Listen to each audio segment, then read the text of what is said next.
Hello student, this is professor Arif Shaikh. आज हम लोग लाए हैं मॉड्यूल 4.1 का second question foreign exchange market का। फर्स्ट लेक्चर में हम लोग ने function of foreign market complete किया था। अब हम लोग स्टार्ट करने वाले हैं explain the determination equilibrium rate of exchange. ठीक है, यहाँ पर हमें दो साइड देखना है। एक demand side of foreign exchange का देखना है, एक सप्लाई साइड का देखना है फॉरेन एक्सचेंज, और उसका दोनों का इक्विलिब्रियम देखना है। ठीक है, determination equilibrium rate of exchange मतलब वो क्या कारण है इक्विलिब्रियम रेट ऑफ एक्सचेंज का फ्लक्चुएट होने का। तो हम लोग यहाँ पर देखेंगे। सबसे पहला मीनिंग के साथ, exchange rate is the price of a currency in terms of another. ठीक है, price of one currency in terms of another. Equilibrium exchange rate is determined by interaction of home country demand, कितना home country foreign currency का demand करती है और कितना उसको foreign currency का सप्लाई मिलता है। तो होम कंट्री का डिमांड कितना करती है और कितना उसको मिलता है फॉरेन करेंसी, उसको बोलेंगे हम लोग, उसका इंटरेक्शन को देखेंगे, उसको बोलेंगे इक्विलिब्रियम। ठीक है, तो डिमांड साइड अगर ज़्यादा होगा, सप्लाई साइड कम होगा तो नहीं चलेगा। मतलब कि हम डिमांड ज़्यादा कर रहे हैं फॉरेन करेंसी का, लेकिन हमारे कंट्री के अंदर फॉरेन करेंसी कम आ रहा है तो नहीं चलेगा। ठीक है, तो हम लोग का डिमांड कम है और फॉरेन करेंसी ज़्यादा है तो वो भी नहीं चलेगा। दोनों का क्या होना चाहिए, इक्विलिब्रियम होना चाहिए। तो फर्स्ट हम डिमांड फॉर फॉरेन एक्सचेंज, देखो डिमांड फॉर फॉरेन एक्सचेंज क्यों करते हैं कंट्री। तो सबसे पहला पॉइंट दिया है import of goods and services. आप जितना ज़्यादा इंपोर्ट करोगे ऑब्वियसली आप कंट्री के अंदर डिमांड जो है फॉरेन एक्सचेंज का बढ़ेगा। The business firm and the government में import goods and services from other business firm and government of foreign countries. ठीक है, the payment for this goods and service has to be made in the foreign currency. उनको जब आप foreign governments को, foreign business firm को जब आप पे करोगे तो ऑब्वियसली आप फॉरेन करेंसी में पे करोगे। तो higher the value of import, जितना ज़्यादा आपका इंपोर्ट रहेगा higher will be the demand for foreign exchange. तो hope you understood the first point. Second है यूनिलैटरल पेमेंट। देखो ये डिमांड फॉर फॉरेन एक्सचेंज में बता रहा हूँ, इंडिया जो है, इंडिया को समझ के चलो कि यहाँ पर जो है इंडिया डिमांड कर रहा है फॉरेन एक्सचेंज मार्केट का। ठीक है, फॉरेन एक्सचेंज करेंसी का। यूनिलैटरल पेमेंट, जैसे वन वे पेमेंट को हम लोग बोलते हैं यूनिलैटरल पेमेंट। तो in simple word means one way payment when payments are made in the form of, जैसे इंडिया को डोनेट करना है, कहीं पे ग्रांट्स करना है, मदद करना है, एड्स करना है। ठीक है, किसी को, किसको, फॉरेन कंट्री को, इसको बोलते हैं हम लोग यूनिलैटरल पेमेंट। तो अगर आप डोनेशन करोगे, कोई कंट्री की हेल्प करोगे, किसी को पे करोगे, तो उसको, उसके लिए भी आप डिमांड करोगे फॉरेन एक्सचेंज को। समझ में आया सबको।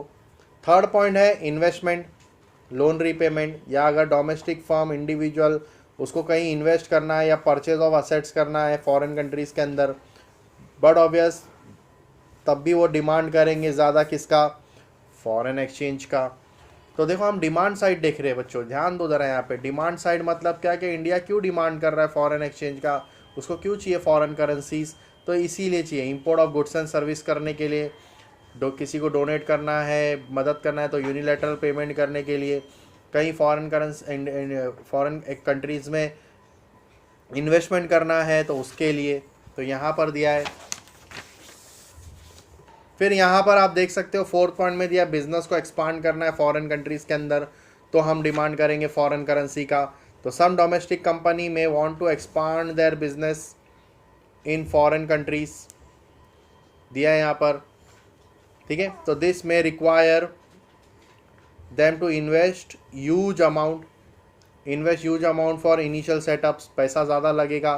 ठीक है, ऑपरेशन एंड बिजनेस डेवलपमेंट के लिए। तो फॉरेन करेंसी का डिमांड फिर बढ़ेगा। तो as a result huge amount of foreign currency is demanded. तो यहाँ पर आप देखो डिमांड कर्व देख सकते हो, डिमांड कर्व डाउनवर्ड जा रहा है।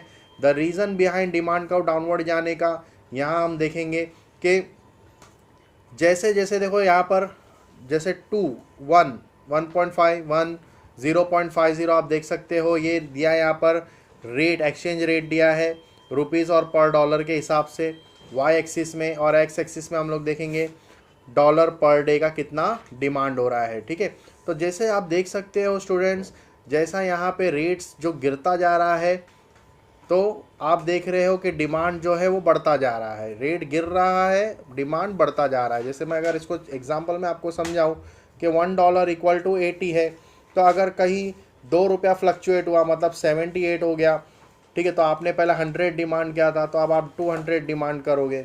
फिर जैसे कि और कम हो गया, 1 रुपये के हिसाब से कम हुआ, तो अगर मान लो 77 हो गया।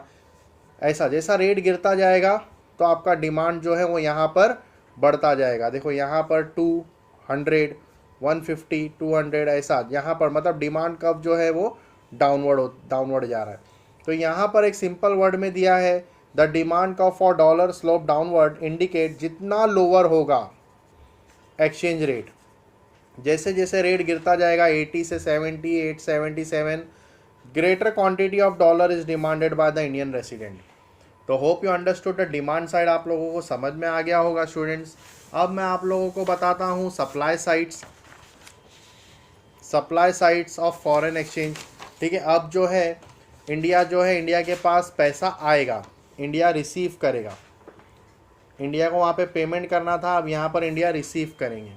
ठीक है, सप्लाई ऑफ फॉरेन एक्सचेंज देखेंगे। देखो obviously export of goods and service बोला है, export of goods and service, जब आप एक्सपोर्ट करोगे तो ऑब्वियसली पैसा आएगा कंट्री में। ठीक है, the business firm and the government में export goods and services to business firm and government of other countries. The payment for such export could be received in the foreign currency. As a result supply of foreign currency क्या होगा, देश में increase होगा। सब opposite करना है। Unilateral receipt, वहाँ पर आप पे कर रहे थे, यहाँ आपको मिल रहा है, तो फॉरेन करेंसी बढ़ेगा। यूनिलैटरल रिसिप्ट मतलब वन वे रिसिप्ट, जैसे कि अगर यूएस ने हमें कंट्री में इंडिया में डोनेशन दिया, गिफ्ट दिया, एड्स मदद किया, फ्रॉम फॉरेन कंट्रीज से आया, तो वो सप्लाई बढ़ाएगा फॉरेन एक्सचेंज का हमारे कंट्री में, होम कंट्री। फिर बोला है investment loan repayment when foreign firms individual make investment in domestic country, या परचेज ऑफ असेट्स किया इन डोमेस्टिक कंट्री के अंदर। ठीक है, तो but obviously supply of foreign exchange जो है वो इंक्रीज़ होगा, मतलब हमारे कंट्री में फॉरेन फर्म ने इन्वेस्ट किया है तो ऑब्वियसली पैसा आएगा।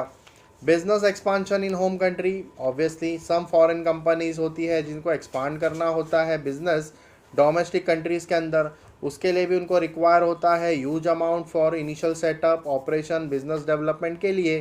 तो as a result there is a huge supply of foreign currency, फिर से हमारे कंट्री में जो पैसा वो आएगा। अब यहाँ पर अगर मैं आपको बात करूँ सप्लाई कर्व की, तो सप्लाई कर्व आप देख सकते हो जो अपवर्ड जा रहा है। तो यहाँ पर रेट सेम होगा, रेट पर रुपीज़ और पर डॉलर के हिसाब से दिया है यहाँ पर, और यहाँ पर डॉलर पर डे का दिया है एक्स एक्सिस में। देखो यहाँ पे 50 पैसे है, अगर इंक्रीज़ हो रहा है 50 पैसे से 1 के इंक्रीज़ हो रहा है, 1.5 से इंक्रीज़ हो रहा है, या 2 रुपीज़ से इंक्रीज़ हो रहा है, तो वैसा वैसा हमारे कंट्री को पैसा रिसीव ज़्यादा हो रहा है। जैसे कि अगर मान लो $1 इक्वल टू 80 है, फिर अगर वो 81 हो गया तो हमने 200 हमारे को रिसीव हुआ। 1.50 मतलब अगर 81 से 82.50 हो गया तो वो फिर 300 के हिसाब से इंक्रीज़ हो रहा है। मतलब जैसे जैसे रेट इंक्रीज़ होता जाएगा हमारे कंट्री को पैसा ज़्यादा मिलता जाएगा। देखो जहाँ पे मैंने आपको स्टूडेंट समझाया था कि एक्सपोर्ट से पैसा रिसीव होगा, कोई कंट्री हमारी मदद कर रही है तो हमारे इंडिया में पैसा आएगा, इन्वेस्टमेंट से पैसा हमारे कंट्री में आएगा। तो जितना ज़्यादा रेट्स बढ़ता जाएगा यहाँ पर उतना कंट्री में ज़्यादा पैसा आता जाएगा, और इसीलिए सप्लाई कर्व और इसका रिलेशन जो है वो डायरेक्ट है, अपवर्ड जा रहा है curve. The supply curve for dollar slopes upward indicate higher the exchange rate, जितना ज़्यादा एक्सचेंज रेट बढ़ता जाएगा greater quantity of dollar earn by the Indian resident and supplied to India. तो ऑब्वियस आपको समझ में आया स्टूडेंट्स सारा कॉन्सेप्ट। अब मैं इसका लास्ट पार्ट आपको बता रहा हूँ, वो है इक्विलिब्रियम एक्सचेंज रेट वाला। देखो डिमांड ज़्यादा सप्लाई कम नहीं चलेगा, सप्लाई ज़्यादा डिमांड कम नहीं चलेगा। आपने देखा किस तरह से डिमांड डाउनवर्ड जाता है और सप्लाई अपवर्ड जाता है। जहाँ दोनों का इंटरेक्शन होगा उसको हम लोग बोलेंगे इक्विलिब्रियम। और यहाँ पर इक्विलिब्रियम रेट आ रहा है 1, और इक्विलिब्रियम हमारा क्वांटिटी आ रहा है डॉलर पर डे का 300। डिमांड कब डाउनवर्ड जाएगा, सप्लाई कब अपवर्ड जाएगा, जहाँ पे इक्विलिब्रियम आएगा उसको हम लोग बोलेंगे 1। ठीक है, और जहाँ पे क्वांटिटी रहेगा डॉलर पर डे का वो रहेगा 300। समझ में आया। अब देखो यहाँ पर अगर इक्विलिब्रियम के पहले देखूँ तो डिमांड ज़्यादा है और सप्लाई कम है, इक्विलिब्रियम के बाद देखूँ तो सप्लाई ज़्यादा है, डिमांड कम है, तो नहीं चलेगा। चलेगा क्या? दोनों का इक्विलिब्रियम होना चलेगा। The market is in equilibrium, देखो डिमांड ऊपर है, सप्लाई नीचे है, इसके लिए मैं बोल रहा हूँ कि डिमांड ज़्यादा है, सप्लाई कम है। यहाँ इक्विलिब्रियम के बाद देखो सप्लाई ज़्यादा है, ऊपर है, डिमांड नीचे है, इसके लिए सप्लाई ज़्यादा है, डिमांड कम है, तो नहीं चलेगा। दोनों भी क्या होना चाहिए? इक्विलिब्रियम होना चाहिए, मतलब जितना डिमांड उतना सप्लाई होना चाहिए, उतना पैसा हमारे पास रहना चाहिए फॉरेन करेंसी का। The market is in equilibrium and quantity supply of foreign currency, देखो यहाँ पे बोला ना equal to quantity demand of foreign currency, quantity supply of foreign currency का इक्वल होना चाहिए quantity demand of foreign currency के साथ। तो इन द अबव डायग्राम में आप देख सकते हो market demand D demand dollar S dollar, दोनों इंटरेक्ट हो रहे पॉइंट ई पे, जहाँ डिटरमाइनिंग इक्विलिब्रियम एक्सचेंज रेट अपने को बता रहा है 1 and equilibrium quantity of dollar बता रहा है 300 पर डे। तो ऑब्वियस आपको समझ में आया होगा स्टूडेंट्स, क्लियर हो गया आपको सारा कंसेप्ट फॉरेन एक्सचेंज मार्केट का, जिसमें हमने 2 क्वेश्चन कंप्लीट किया, फॉरेन एक्सचेंज का फंक्शंस और determinations rate of foreign equilibrium foreign exchange rate. पसंद आया वीडियो तो लाइक करो, शेयर करो अपने फ्रेंड्स लोगों के साथ में। फिर से मैं नोट्स आप लोगों को टेलीग्राम के चैनल में शेयर कर दूंगा, आप अपने फ्रेंड्स लोगों के साथ में शेयर करना, पसंद आया तो लाइक करना, सब्सक्राइब करना चैनल को। फिर मिलते हैं नेक्स्ट वीडियो में नेक्स्ट लेक्चर्स के साथ। That's all for today.